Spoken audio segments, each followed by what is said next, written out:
Hello everyone, this is Ankit Savi from Ucodos Technologies Private Limited Lucknow. आज हम लोग आज से एक क्लास स्टार्ट करने वाले हैं जिसमें हम आपको इंट्रोडक्शन टू आईटी सिस्टम के बारे में एक्सप्लेन करेंगे। बहुत सारे नोट्स आपको प्रोवाइड करेंगे, बहुत सारे आपको लर्निंग प्रोवाइड करेंगे, क्विक लर्निंग प्रोवाइड करेंगे, उसी के साथ साथ इंपॉर्टेंट क्वेश्चंस प्रोवाइड करेंगे। ये क्लास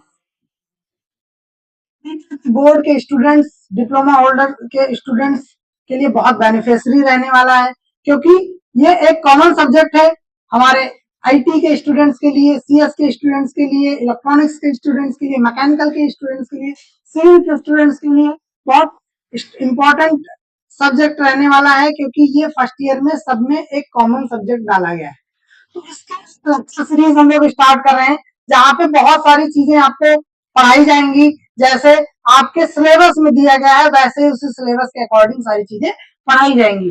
सो आप लोग प्लीज यूकोडस टेक्नोलॉजीज के चैनल को सब्सक्राइब करके रखो। Don't forget to hit the bell icon, because अगर आप बेल आइकन को हिट करे रखोगे तो आपको नोटिफिकेशन रहेंगे। ऐसे बहुत सारे इंटरेक्टिव क्लासेस हम लोग देने वाले हैं। जो बच्चे कॉलेज के ग्रुप में जुड़े हुए हैं, हमारे ग्रुप में, यूकोडस ग्रुप में जुड़े हुए हैं, आपको नोट्स भी प्रॉपर जा रही है जाएंगी। उसी के साथ साथ आपको क्लासेस भी प्रॉपर दी जाएंगी, वहां पे आपको नोट्स भी प्रोवाइड किए जाएंगे प्रॉपर। उसी के साथ साथ आपको अलग अलग कंटेंट्स भी प्रोवाइड किए जाएंगे, क्लासेस के इंफॉर्मेशन दिए जाएंगे, और उसी के साथ साथ आपके डाउट्स भी क्लियर किए जाएंगे।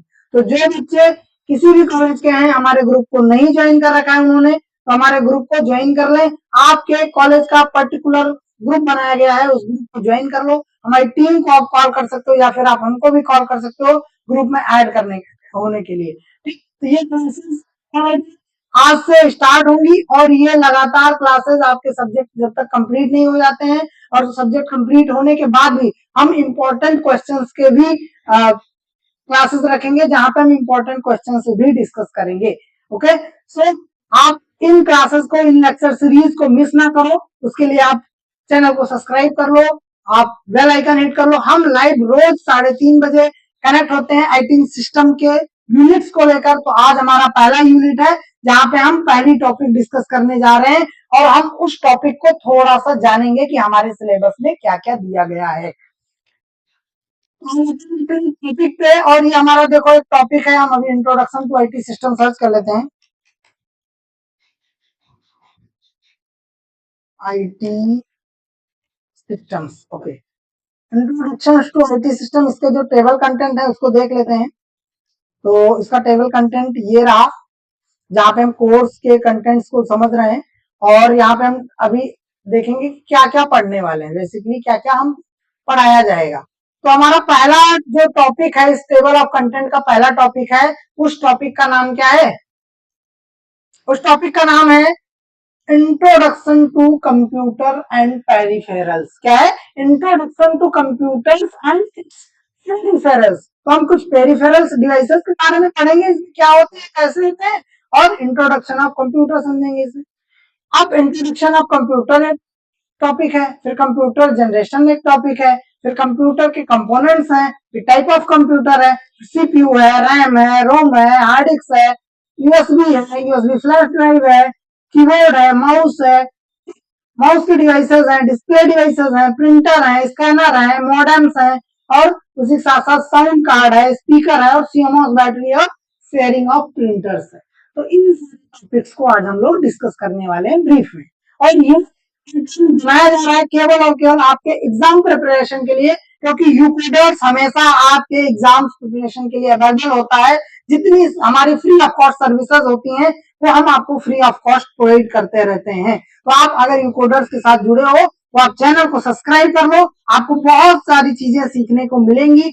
हम यहाँ पे बहुत सारे टेक्निकल वीडियोस भी अपलोड करते रहते हैं, बहुत सारे प्रोग्रामिंग टेक्नोलॉजीज भी अपलोड करते रहते हैं। उसी के साथ साथ हम सब्जेक्टिव क्लासेस भी आपकी चलाते हैं, तो सब्जेक्टिव क्लासेस में भी आप ऐड हो सकते हो।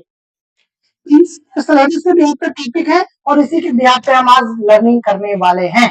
तो उसके लिए हमारे पास ये नोट्स है, जो नोट्स आपको पर डे आपके ग्रुप में प्रोवाइड किया जाएगा। उसके लिए आप हमारी टीम को भी कांटेक्ट कर सकते हो, आपको वो वहां पे आपको नोट्स दे दिए जाएंगे, और ये नोट्स सॉलिड नोट्स बने हैं, बिल्कुल आपको ध्यान में देखते हुए कि ज्यादातर आपने देखा होगा कि जो बीटीयूपी बोर्ड है या डिप्लोमा है या पॉलिटेक्निक्स है, उनमें जो स्टूडेंट्स होते हैं वो यूपी बोर्ड से आते हैं, तो हम उसी के बिहाफ पे हमने इसको डिजाइन किया है। उसके अलावा भी हमारा इंग्लिश का भी नोट्स है, वो भी आपको प्रोवाइड किया जाएगा, जिसको रिक्वायर्ड है वो हमको मैसेज कर सकता है या हमारी टीम को मैसेज कर सकता है, आपको इंग्लिश नोट्स भी प्रोवाइड की जाएंगी। हम अपनी यूनिट पे आते हैं। हमारा फर्स्ट यूनिट कौन सा है? Introduction to the computer and peripherals. इसको समझते हैं।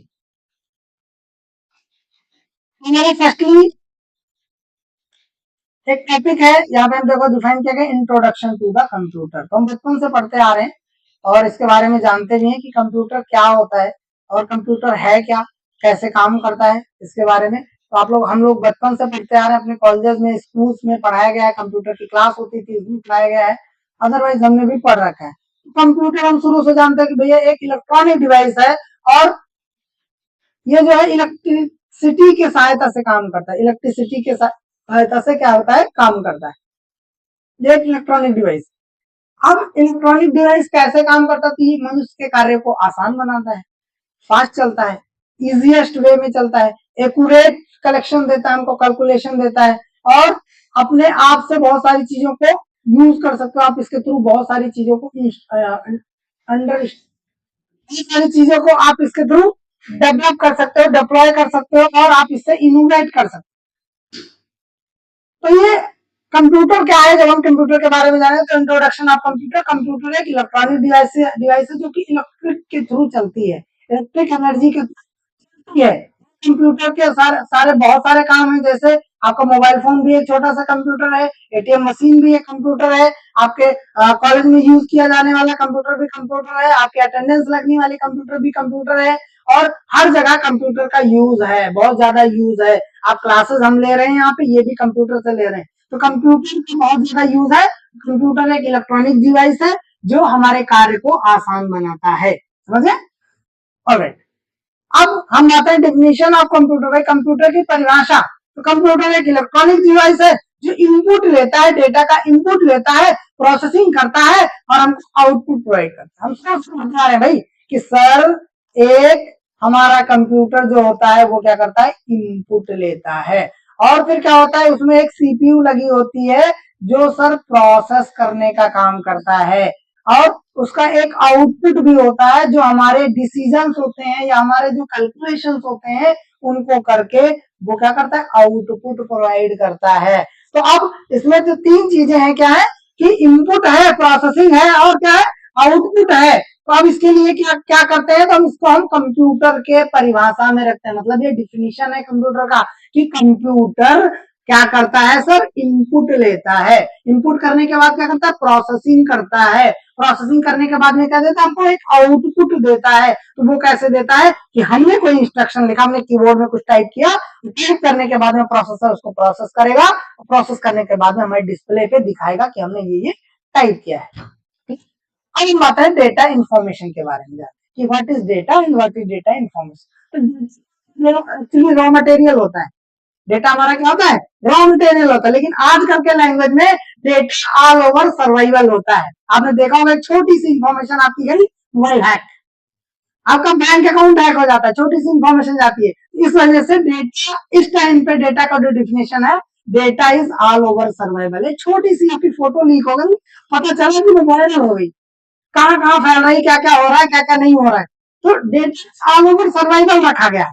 बट आप ये पढ़ो क्योंकि ये इंपॉर्टेंट है, ये एग्जाम में आएगा और ये आपको लिखना है। तो डेटा क्या है? डेटा एक रॉ मटेरियल होता है जिसमें आप बहुत सारे डेटा का कलेक्शन करते हो, समझ?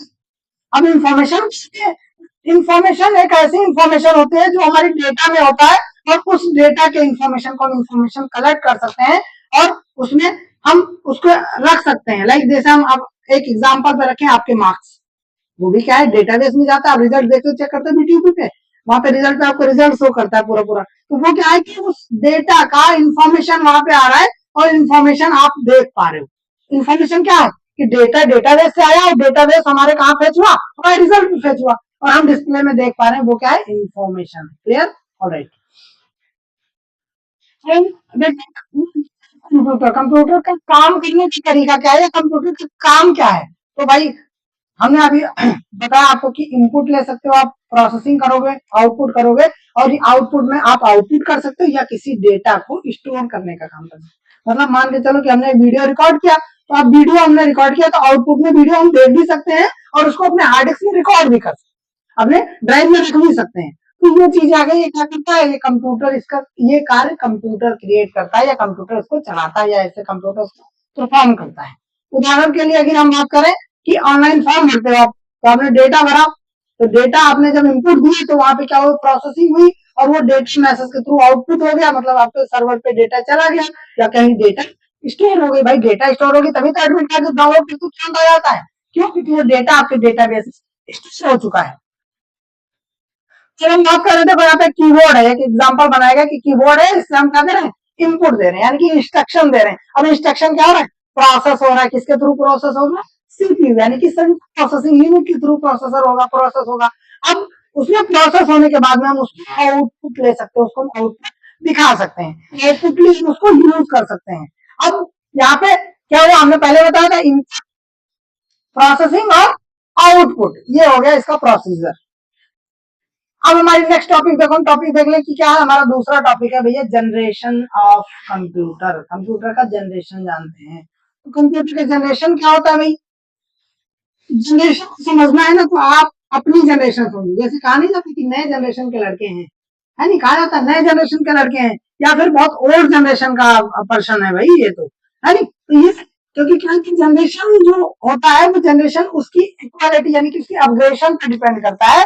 जैसे हम बात करें, अभी आपको आपके मोबाइल्स में भी अपडेट आते रहते हैं, अलग अलग जनरेशन के मोबाइल। पहले बहुत पुराना मोबाइल वो छोटा नोकिया वाला यूज करते थे, फिर धीरे धीरे टच स्क्रीन आया, जावा का फोन आया, टच स्क्रीन था उसमें, सैमसंग का आपने देखा हो। फिर आया एंड्रॉइड जिसमें बहुत बेसिक बेसिक चीजें आप कर पाते थे, है नी। फिर एंड्रॉइड के बाद में फिर वहां पे अभी आपके जो लेटेस्ट फोन आ रहे हैं उसमें बहुत सारी चीजें कर सकते हो आप, है नी। तो ऐसे क्या होता है कि अपग्रेडेशन लाए गए, माने कि जनरेशन चेंजेस लेके आए, अलग अलग जनरेशन आ गया। जैसे अभी कहा जाता है जनजी और ये सारी चीजें, तो ये जनरेशन है, जनरेशन अलग अलग जनरेशन चल रहे हैं।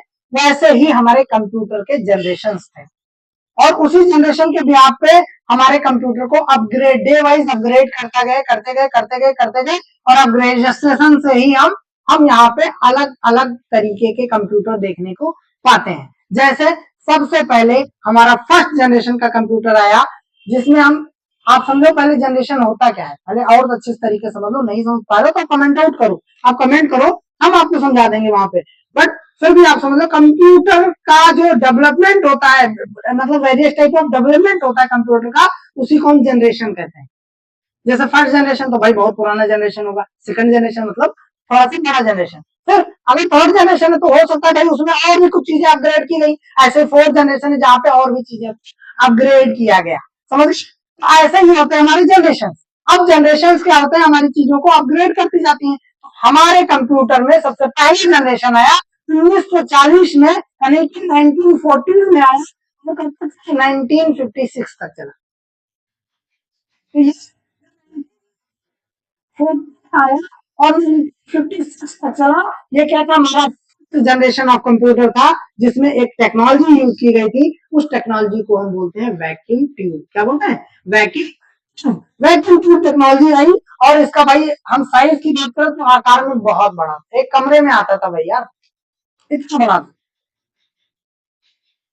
वैक्यूम ट्यूब टेक्नोलॉजी से इसको बनाया गया। अब ये बहुत ज्यादा बिजली की खपत करता था, बड़ा है तो बड़ा एसएमपीएस लगेगा, बड़ी उसमें डिवाइस लगेगी, बड़े ज्यादा एनर्जी सोर्सेस यूज होंगे, तो बहुत ज्यादा कंजक्शन होता था भाई, बहुत ज्यादा हीट भी होता था, क्योंकि बहुत सारे कंपोनेंट्स लगाए गए हैं उसमें, तो वो हीट भी बहुत ज्यादा प्रोड्यूस करता था। लाइक हम उदाहरण के लिए देखें तो एक कंप्यूटर है जिसका नाम है ENIAC, यानी कि ENIAC एक कंप्यूटर है जो कि बहुत बड़ा कंप्यूटर था, हमारे फर्स्ट जनरेशन में आता है। किस टेक्नोलॉजी को फॉलो करता है, तो ये वैक्यूम ट्यूब टेक्नोलॉजी को फॉलो करता है। That's alright. तो हमें ये चीज देखो, हमने बताया ना, ये कंप्यूटर जनरेशन जो है वो बहुत इंपॉर्टेंट टॉपिक है आपके बीटीयूपी बोर्ड का, और ये फिक्स है 99% की आपके एग्जाम्स में आएगा ही आएगा। तो अब क्या है, वैक्यूम ट्यूब टेक्नोलॉजी से फर्स्ट जनरेशन का कंप्यूटर बना था, आकार में बहुत बड़ा था, ठीक, अधिक बिजली खपत करता था, बहुत ज्यादा बिजली यूज होती, there are many type of consumption of electricity, और फिर देयर आर हीट प्रोड्यूसिंग, बहुत ज्यादा हीट प्रोड्यूस करता था। और ये चीजें आप बहुत अच्छे से ब्रीफ में लिख सकते हो, मुझे पता है, हमने टॉपिक दे दिया, हमने इन्फॉर्मेशन दे दी।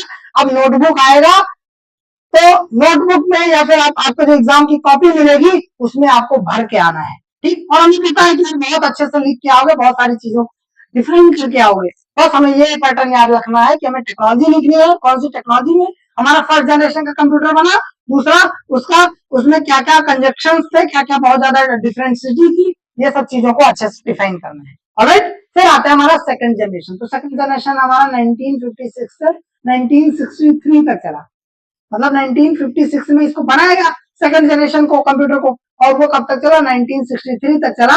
और इसके बाद में फिर से जनरेशन आएंगे भाई, अपग्रेडेड आएंगे। तो यहाँ पे एक टेक्नोलॉजी यूज की गई जिसको बोलते हैं ट्रांजिस्टर। तो ट्रांजिस्टर टेक्नोलॉजी को यूज किया गया, और ये आकार में छोटा था, किससे, फर्स्ट जनरेशन के कंप्यूटर के आकार में छोटा था। और क्या था कि ये बहुत कम हीट प्रोड्यूस कर रहा था, क्योंकि मतलब थोड़ा सा कॉम्पैक्ट किया गया था, बहुत ज्यादा नहीं, छोटा सा कॉम्पैक्टिबिलिटी लाई गई थी। और उस कंपैटिबिलिटी में क्या था कि हीटिंग भी बहुत कम कर दी गई थी, इतनी नहीं बट कम कर दी गई थी। तो ये क्योंकि प्लान में चेंजेस आ रहे भाई, कंप्यूटर पहले बहुत बड़ा था, फिर छोटा बना दिया गया। टेक्नोलॉजी बस दूसरी यूज की गई कि वहां पे वैक्यूम ट्यूब टेक्नोलॉजी यूज की जा रही थी, और यहाँ पे ट्रांजिस्टर टेक्नोलॉजी यूज की गई, कंप्यूटर को छोटा बना दिया गया, ठीक। फिर हमारा थर्ड जनरेशन आया, 1964 में आया, फिर कब तक चला, 1971 तक चला। यानी ये फोर्थ थर्ड जनरेशन था, ये आईसी टेक्नोलॉजी को यूज कर रही थी, किसको, वही आईसी जो आप पढ़ रहे थे, इंटीग्रेटेड सर्किट, उस टेक्नोलॉजी को यूज किया गया। और इसकी स्पीड में जो था वो क्या था, रिलायबिलिटी थी। मतलब कि जो आपका फर्स्ट जनरेशन का कंप्यूटर था वो बहुत स्लो प्रोसेस करता था, इनपुट दे दिया गया, वेट कर रहे हैं, फिर आउटपुट आ रहा है। ऐसे सेकंड जनरेशन में भी थोड़ा सा स्पीड बढ़ाई गई, बट इतना नहीं कि अब वहां पे भी इनपुट दे रहे हैं, फिर वेट कर रहे हैं, फिर आउटपुट आ रहा है। फिर क्या हुआ कि थर्ड जनरेशन के कंप्यूटर में आईसीज का यूज किया गया, और थोड़ा सा स्पीड को रिड्यूस कर दिया गया, मतलब थोड़ा सा इनहेंस कर दिया गया, स्पीड थोड़ा सा बढ़ा दिया गया। का कंप्यूटर जो कब आई, 1971 में आई, और कब तक चले, अभी तक प्रेजेंट तक चल रही, करंटली तक चल रही। मतलब अभी जो आप कंप्यूटर यूज कर रहे हो ये थर्ड जनरेशन में आता है। किसमें आता है, ये जो अभी आप कंप्यूटर यूज कर रहे हो वो किसमें आता है, फोर्थ जनरेशन में आता है। अब फोर्थ जनरेशन का जो कंप्यूटर है वो माइक्रो प्रोसेसर टेक्नोलॉजी को फॉलो करता था, किसको करता था, माइक्रो प्रोसेसर टेक्नोलॉजी को फॉलो करता था।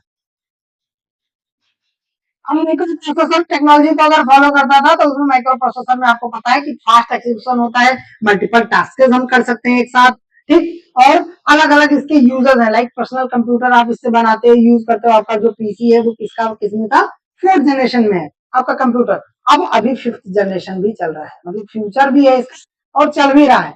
आपने देखा एआई इंटीग्रेटेड टेक्नोलॉजी यूज की गई, इसमें हम एआई का यूज किया, वही एआई जो आप सुनते आ रहे हो इतने दिन से, आर्टिफिशियल इंटेलिजेंस, उस टेक्नोलॉजी को यूज की जा रही है इस प्रोसेसर में कि हम किसी काम को ऑटोमेटिकली परफॉर्म कर सके, वो अपने डिसीजन खुद ले सके। ऐसा एक कंप्यूटर बना है या कंप्यूटर बनाया जा रहा है जो अपने से अपने डिसीजन को ले सके। उस डिसीजन में टेक्नोलॉजी यूज की गई जिसको हम कहते हैं आर्टिफिशियल टेक्नोलॉजी, जिसको एआई बोलते हैं।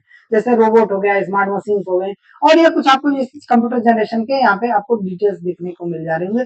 थर्ड जनरेशन में प्रोग्रामिंग लैंग्वेजेस, और फोर्थ जनरेशन में ये एक चार्ट है, आप चाहो तो बना सकते हो, अदरवाइज इतना ही डिफाइन कर दोगे बहुत है, एग्जामिनर समझ जाएगा और आपको अच्छे खासे मार्क्स दे देगा, ठीक। अगर ये चार्ट याद करना चाहते हो कर लो, नोट्स आपको दे दी जाएगी, आप याद कर लेना, कोई इशू नहीं।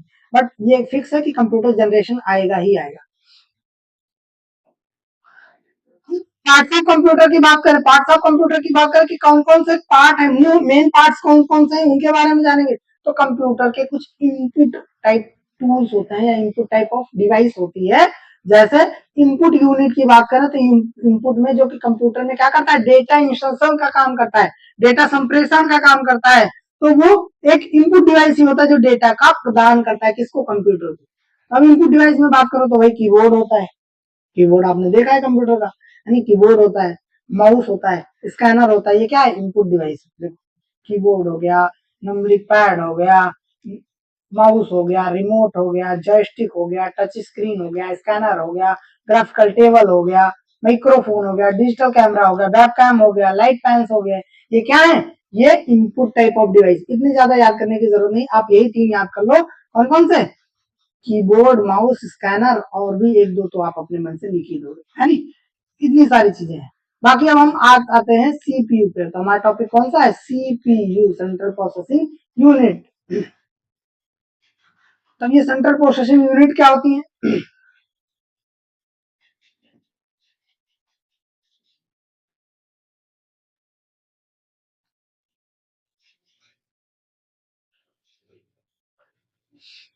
कौन समझते हैं सेंट्रल प्रोसेसिंग यूनिट को? तो सेंट्रल प्रोसेसिंग यूनिट जो होती है वो बेसिकली हमारे कंप्यूटर का ब्रेन होती है, माइंड होती है ना, वही तो प्रोसेसिंग करती है। अब प्रोसेसिंग करती है तो वो क्या होती है? हमारा एक माइंडसेट होता है, माइंडसेट के बिहाफ पे वो काम करता है। और वो जैसे ही ये हमारा ब्रेन काम करता है, ऐसे हमारे कंप्यूटर का सीपीयू यानी कि सेंट्रल प्रोसेसिंग यूनिट काम करता है। तो यहाँ पे लिखा भी गया है कि कंप्यूटर एक ब्रेन कहा जाता है, जो कि क्या होता है कि मानव मस्तिष्क के शरीर के जैसे ही नियंत्रित होता है और उसी के बिहाफ पे काम करता है। अब सीपीयू का कार्य देखो तो डेटा प्रोसेसिंग करता है, डिसीजंस लेता है और भी बहुत सारी यूनिट्स पे कंट्रोल करता है। अब पार्ट ऑफ सीपीयू की बात करें तो भैया एलयू होता है, और क्या होता है? कंट्रोल यूनिट यानी कि सीयू होता है। एलयू और सीयू। तो एलयू जो आपका होता है, एलयू क्या करता है? हमारे अर्थमेटिक लॉजिकल यूनिट्स को परफॉर्म करता है, यानी कि हमारे जो अर्थमेटिक लॉजिकल ऑपरेशंस है उनको परफॉर्म करता है, जैसे एडिशन, सब्ट्रैक्शन, यानी मल्टीप्लिकेशन, डिवीजन, और क्या हुआ? लॉजिक भी लगाता है, जैसे आर, नॉर, एंड, नैंड, इन सब के लॉजिक्स को भी परफॉर्म करता है। लाइक पास और फेल का जो निर्णय होता है, यानी कि निर्णय यानी कि जो भी रिजल्ट होता है फेल और पास का, ये भी डिसीजन लेता है। फिर आता है कंट्रोल यूनिट। तो कंट्रोल यूनिट कंप्यूटर का ऐसा भाग है, ऐसा पार्ट है जो क्या करता है? अलग अलग कैलकुलेशन करते हैं। कंट्रोल यूनिट, अब कंट्रोल यूनिट क्या करता है? कंप्यूटर के भागों को निर्देश देता है कि कौन सा कार्य कब करना है और कब परफॉर्म करना है, कि आप इससे अलग अलग यूजेस ले सकते हो। जैसे स्कूल का प्रिंसिपल काम करता है ना, वो क्या करता है? डिसीजन लेता है। ऐसे ही आपका सीयू काम करता है, मैनेजमेंट का काम करता है। फिर रहता है, इसी का पार्ट है रजिस्टर। रजिस्टर क्या करता है? बिट ऑफ डेटा को स्टोर करने का काम करता है। एक बिट की डेटा को टेम्परेरी स्टोर करने का काम करता है। इसी में फ्लिप फ्लॉप वगैरह आता है, इतना बड़ा मत जाओ। बट आप रजिस्टर समझो, रजिस्टर क्या करता है? फास्टेस्ट मेमोरी है जो डेटा को स्टोर करने का काम करता है, एक बिट की डेटा को स्टोर करता है। कुछ देख लेते हैं तो भैया मॉनिटर है, प्रिंटर है, स्पीकर है, ये सब क्या है? Out units. आउटपुट क्या करता है? हमारे प्रोसेस रिजल्ट को आउटपुट करता है, यूजर तक पहुंचाता है। जैसे माइक्रोफोन आवाज सुनाई देगा, मॉनिटर पे डिस्प्ले होगा, स्पीकर पे आपको आवाज सुनाई देगा, यहाँ पे आपको प्रोजेक्टर पे प्रोजेक्शन होगा, और इसी के बाद में प्रिंटर है, प्रिंटर से हम प्रिंट आउट ले सकते हैं। फिर आता है प्लॉटर। प्लॉटर से हम अलग अलग टाइप के प्रिंटिंग कर सकते हैं, बड़े बड़े बैनर प्रिंट कर सकते हैं, है नी? अब हम एक स्टोरेज यूनिट के बारे में समझें, क्योंकि हमारा नेक्स्ट टॉपिक क्या है? Storage of unit. ये रहा। में जो डेटा को या इंफॉर्मेशन को स्टोर करता है उसको हम स्टोरेज यूनिट कहते हैं। लाइक प्रोग्राम्स को सेव करता है, सुरक्षित रखता है, उसको हम स्टोरेज यूनिट कहते हैं। अब स्टोरेज यूनिट में सबसे बड़ी यूनिट है मेमोरी। आपको पता है मेमोरी। अब इस मेमोरी में आप डेटा को स्टोर कर सकते हो, डेटा को डिफाइन कर सकते हो, डेटा को स्टोर। ये मेमोरी क्या होता है कि मेमोरी हमारे डेटा को, इंफॉर्मेशन को स्टोर करता है, यानी कि स्टोरेज डिवाइस है जो हमारी डेटा को स्टोर करने का काम करता है। अब मेमोरी भी दो टाइप की होती है। एक होता है रैम। क्या होता है? एक रैम होता है, यहाँ पे देखो देखने मिल रहा है। एक क्या होता है? रैम होता है, और दूसरा होता है हमारा रोम। तो ये रोम भी अलग अलग तरीके का होता है। ये देखिए,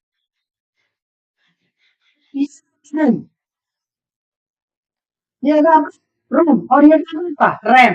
तो अब रैम और रोम में डिफरेंस क्या है, ये चीज हम अच्छे से समझ लेते हैं। तो रैम का मतलब होता है रैंडम एक्सेस मेमोरी, और रोम का मतलब होता है read only memory. Random access memory क्या होता है? एक टेम्परेरी डेटा को स्टोर करता है, मतलब कि एक मेमोरी होती है वैलेटाइल। वैलेटाइल का मतलब ये होता है कि ऐसी मेमोरी होती है जो आपकी डेटा को स्टोर करती है, बट जैसे ही आप पावर ऑफ करोगे वैसे ही डेटा फ्रीज हो जाएगी, यानी कि डेटा इन हो जाएगी इसमें से। तो एक रैम जो होता है वो एक टेम्पररी मेमोरी होता है जिसकी सहायता से आप कंप्यूटर ऑन करते हो, ऑफ करते हो और टेम्परेरी डेटा को स्टोर करता है। हम ये भी कह सकते हैं RAM random access memory is a volatile memory that stores the temporary data और प्रोग्राम। क्लियर? ऑलराइट। तो ये वोलेटाइल मेमोरी होती है जो कंप्यूटर को बंद ऑफ करने पे क्या होता है, डेटा को डिलीट कर देता है या डिलीट हो जाता है और अब डेटा को परमानेंटली स्टोर नहीं कर सकते हो। और इसकी स्पीड बहुत तेज होती है भाई, परमानेंटली डेटा रखता है और सबसे अच्छी चीज इसमें कोई मूवेबल डिस्क नहीं यूज की गई, मूवेबल डिस्क यूज नहीं की गई है, इस वजह से ये बहुत फास्टेस्ट होता है। अब जैसे मान के चलो यहाँ पे देखो एग्जांपल भी दिया गया कि आपने जो है वर्ड फाइल कोई ली और उसमें आपने टाइप किया इंटरनेट ब्राउजर पे, डेटा को रनिंग सामने रख रहे हो, रैम में वो डेटा स्टोर करी। अब आपने सेव नहीं किया तो क्या कि वो रैम में डेटा थी, जैसे कंप्यूटर बंद होगा आपकी डेटा फिनिश हुई, तो टेम्परेरी डेटा को स्टोर करते हैं। ये देखो रैम, यही रैम है।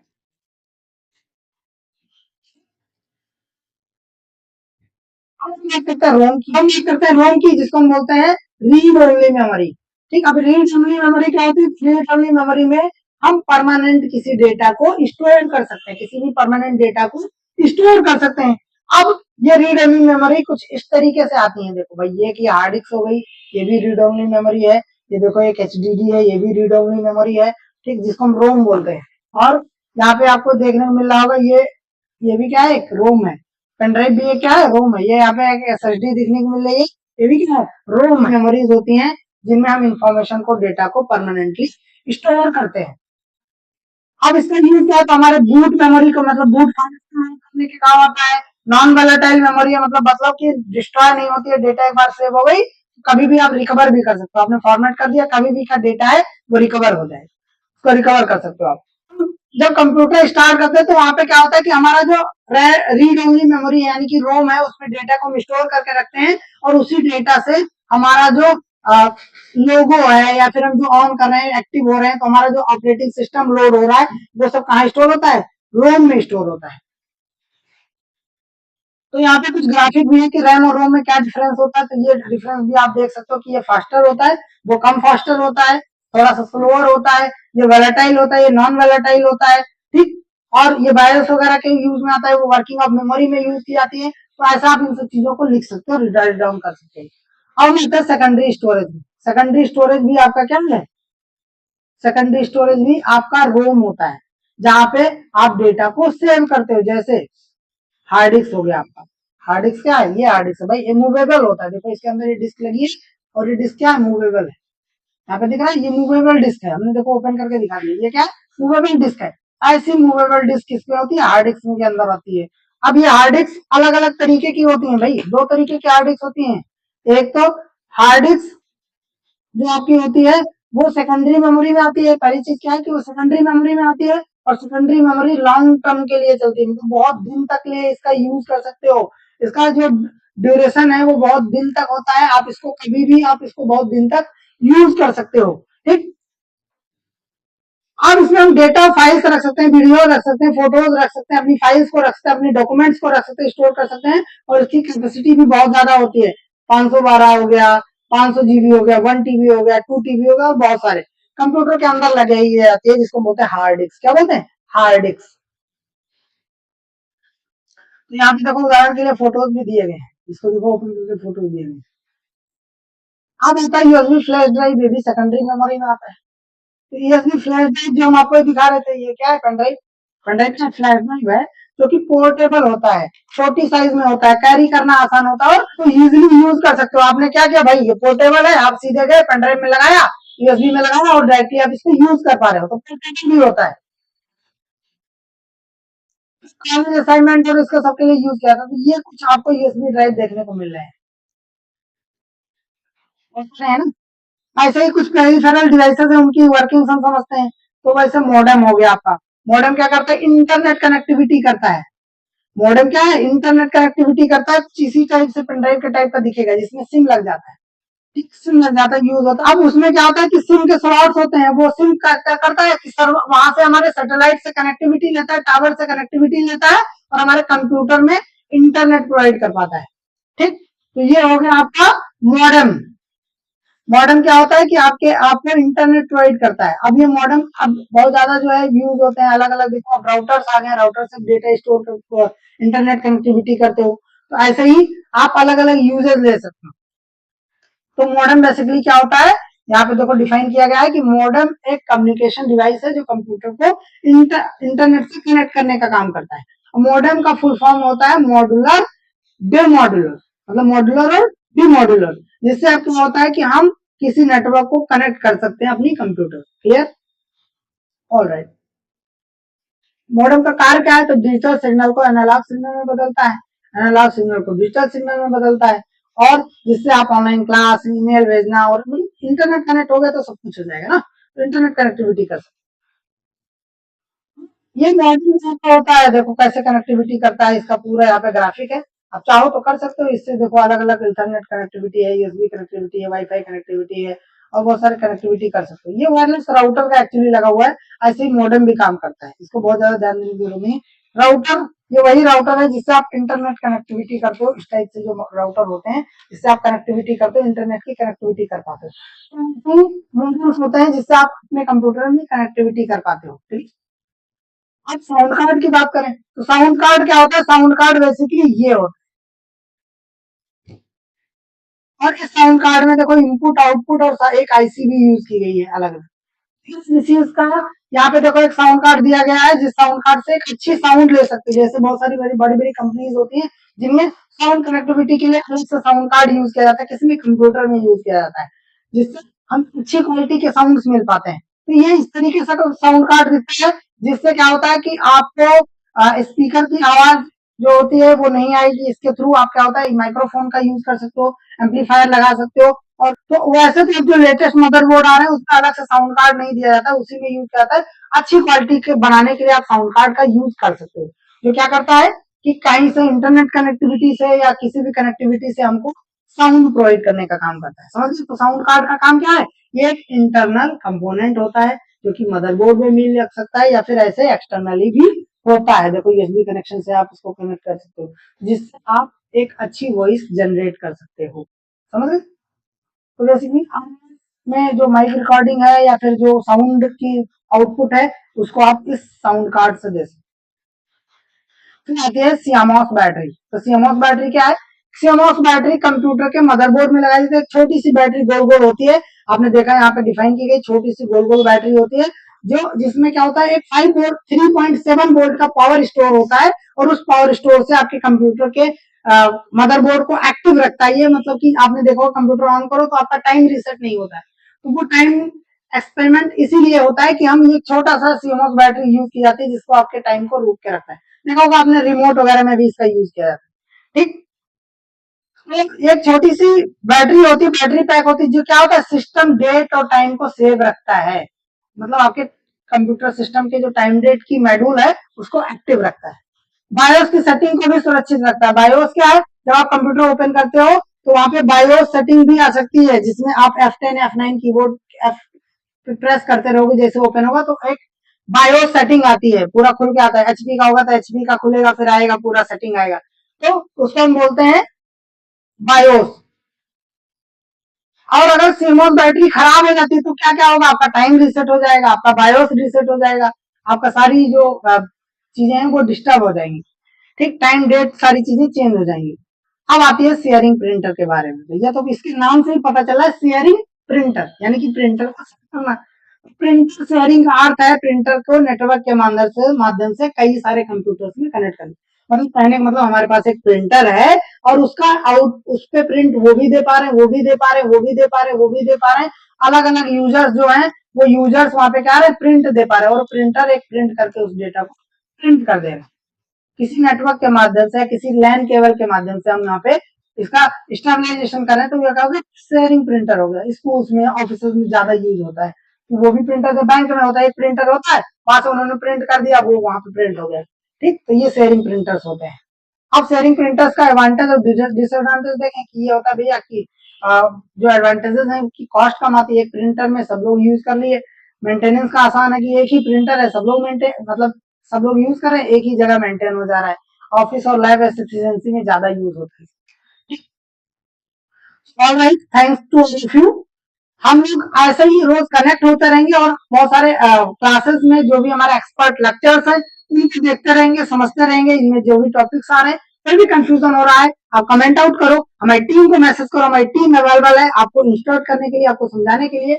उसी के साथ साथ हम अपने टॉपिक पे आ जाते हैं और इस टॉपिक में हम डिस्कस करने जा रहे हैं कि हमारा इंपॉर्टेंट क्वेश्चन क्या क्या है, क्योंकि ये भी बहुत इंपॉर्टेंट है कि हमें पढ़ना जरूरी है कि भाई क्या इंपॉर्टेंट है, क्या पढ़ लें, क्या क्या एग्जाम में आ सकता है। तो इंपॉर्टेंट क्वेश्चंस की बात करें तो सबसे पहला है, हमने बताया था अभी कि कंप्यूटर जनरेशन आपके में आएगा ही आएगा, ठीक। फिर आ सकता है कंप्यूटर कंपोनेंट्स, फिर आएगा आपकी सीएमओस बैटरी, ये भी फिक्स है, और सभी प्रिंटर्स आएगा, ये भी फिक्स है, के बारे में और मॉडर्न के बारे में भी आएगा। उसके अलावा और भी है, जैसे हार्ड डिस्क है, फ्लैश ड्राइव है, ये भी आ सकता है। इन सब चीजों को आप अच्छे से तैयार करो। इंपॉर्टेंट क्वेश्चन की एग्जाम से कुछ दिन पहले, 2 दिन 4 दिन पहले एक वीडियो आएगी जिसमें इंपॉर्टेंट क्वेश्चन प्रॉपर डिस्कस कर दी जाएंगी और आप उन चीजों को याद कर लेना, पढ़ लेना, आपका एग्जाम प्रॉपर अच्छे मार्क्स के साथ में क्लियर हो जाएगा। Happy learning with YouTubers, again and again आप लोग से रिक्वेस्ट है कि आप लोग चैनल को सब्सक्राइब करके रखो, बेल आइकन को हिट करके रखो ताकि लेटेस्ट अपडेट्स आ सके और आपको लेटेस्ट क्लासेस के बारे में इंफॉर्मेशन मिल सके। और जिन बच्चों ने हमारा ग्रुप नहीं ज्वाइन किया है वो लोग अपने हमारी टीम से कांटेक्ट कर सकते हैं और हमारी टीम आपको उस ग्रुप में ऐड कर देगी। और अगर हम बात करें कि हम टीम से कैसे कांटेक्ट कर सकते हैं तो आप डायरेक्टली यहाँ पे देखो एक नंबर मेंशन है, यहाँ से भी आप आ सकते हो, इस नंबर पे आप मैसेज कर सकते हो, वहां से आप ग्रुप में ऐड करवा दिया जाएगा, अगर ग्रुप में नहीं ऐड हो तो कर सकते हो। हमारी टीम के भी एबिलिटीज हैं, जो बच्चे यूकोडर से कनेक्टेड हैं उन लोगों के पास हमारे टीम मेंबर्स का भी कॉन्टेक्ट नंबर होगा, वो या फिर ग्रुप में आपको भेजा गया होगा आपके टीम मेंबर्स को, उनको डायरेक्टली आप वहां से मैसेज कर सकते हैं। Thank you, thanks to all of you.